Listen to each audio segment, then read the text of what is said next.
ధరిత్రి రక్షిత సమితి ఆధ్వర్యంలో గత 14 సంవత్సరాలుగా జల కాలుష్య నివారణకు మట్టితో చేసిన గణపతిని పూజించాలని పెద్ద ఎత్తున ప్రజల్లో చైతన్యం తీసుకొచ్చేందుకు కృషి చేస్తోందని JNTUK incharge vice chancellor professor కేవీఎస్టీ Muralikrishna పేర్కొన్నారు. కాకినాడలో ఆంధ్రప్రదేశ్ కాలుష్య నియంత్రణ మండలి, కాకినాడ ధరిత్రి రక్షిత సమితి సంయుక్త ఆధ్వర్యంలో మట్టి గణపతి విగ్రహాల పంపిణీ కార్యక్రమాన్ని ప్రారంభించారు. కార్యక్రమానికి ధరిత్రి రక్షిత సమితి అధ్యక్షురాలు సీమకుర్తి సురేఖ అధ్యక్షత వహించగా JNTUK vice chancellor professor Muralikrishna ముఖ్య అతిథిగా పాల్గొని మట్టి గణపతి విగ్రహాల పంపిణీని ప్రారంభించారు. ఆంధ్రప్రదేశ్ కాలుష్య నియంత్రణ మండలి ఈఈ సందీప్ రెడ్డి విశిష్ట అతిథిగా పాల్గొని ధరిత్రి రక్షిత సమితి వినాయక వ్రతకల్ప పుస్తకాలను ఆవిష్కరించారు. అనంతరం SP Vikrant Patil, admin SP Bhaskar రావులకు మట్టి వినాయక ప్రతిమలను అందించారు. ఈ సందర్భంగా JNTUK incharge vice chancellor professor Muralikrishna, EE Sandeep Reddy, Dharitri Rakshita Samiti అధ్యక్షురాలు సురేఖ మీడియాతో మాట్లాడారు. ఈ కార్యక్రమంలో కార్యదర్శి Narasingarao, vice president Eswararao, treasurer Muralikrishna, Sohan, Malathi, Jaswanth తదితరులు పాల్గొన్నారు. వాటర్ తోటి చెరువులన్నీ నిండిపోతాయి. ఆ పైనుంచి వచ్చే వాటర్ తోటి ఏంటంటే మనకి ఆ బురద ఇవన్నీ పూడిక నిండిపోతుంది. సో పూడిక తీసి ఆ మట్టితోటి వినాయకుడిని పూజించుకోవాలి. అట్లాగే ఆ టైంలో వచ్చే వ్యాధుల్ని, వర్షాల వల్ల పైనుంచి వచ్చిన వాటరు, దాంట్లో ఉన్న కంటామినేషన్ రిమూవ్ చేయడానికి మనకి 21 రకాల పత్రికలను అందులో నిమజ్జనం చేసుకోవాలి.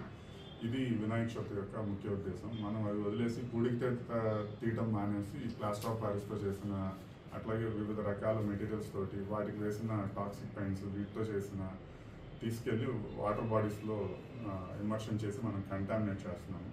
సో ఆ విధంగా కాకుండా దయచేసి అందరూ కూడాను మట్టి అంటే అది ఏదోనే రూపేనా మళ్ళా చెరువులోంచి తీసిన మట్టి కానీ, లేదా పొలాలు వీటిలో వ్యవసాయానికి సమ్మర్లో తీసిన మట్టి వీటి ద్వారానే చేస్తూ ఉంటారు. కాబట్టి మనం మట్టి వినాయకుడు విగ్రహాలని పూజించి, అలాగే పత్రి కూడాను మనము 21 రకాల పత్రి మాత్రమే వాటర్ బాడీస్లో ఇమర్స్ చేయాలి. అట్లాగే ఎటువంటి ఇమర్షన్ చేసేటప్పుడు ప్లాస్టిక్ ఇంకా ఇతరత్ర నాన్ బయోడిగ్రేడబుల్ పదార్థాలు దయచేసి సపరేట్ చేసి అవి మున్సిపల్ డంప్ యార్డ్స్కి కానీ, లేదా మున్సిపాలిటీ వాళ్ళు వచ్చినప్పుడు వాళ్ళకి ఇవ్వండి. కానీ ఇమర్షన్ చేసేటప్పుడు మాత్రం డిగ్రేడ్ అయ్యే మెటీరియల్, అట్లాగే వీటికి మాత్రమే పత్రి మాత్రమే ఇమర్షన్ చేయాలి. సిద్ధం ప్రకృతికి ఉపయోగపడే విధంగా, ప్రకృతిలో మమేకమైపోయే విధంగా ఉన్నటువంటి మట్టి వినాయకుడి విగ్రహాలని సప్లై చేయడం జరుగుతుంది.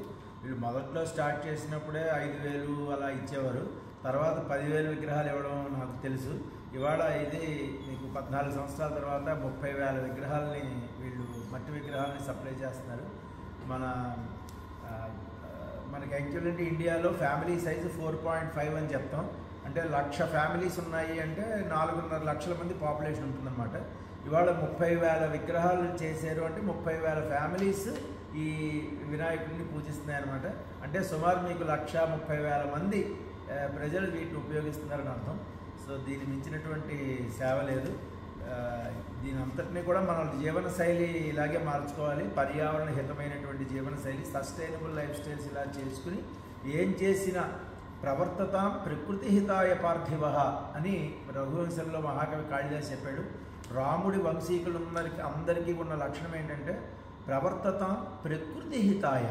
వాళ్ళు ఏం చేసినా సరే ప్రకృతి హితంగా మాత్రమే వాళ్ళు చేసేవారని, అలాగే మనం కూడా ఏ పని చేసినా సరే ప్రకృతి హితంగానే చెయ్యాలి అని మనం భావించాలి.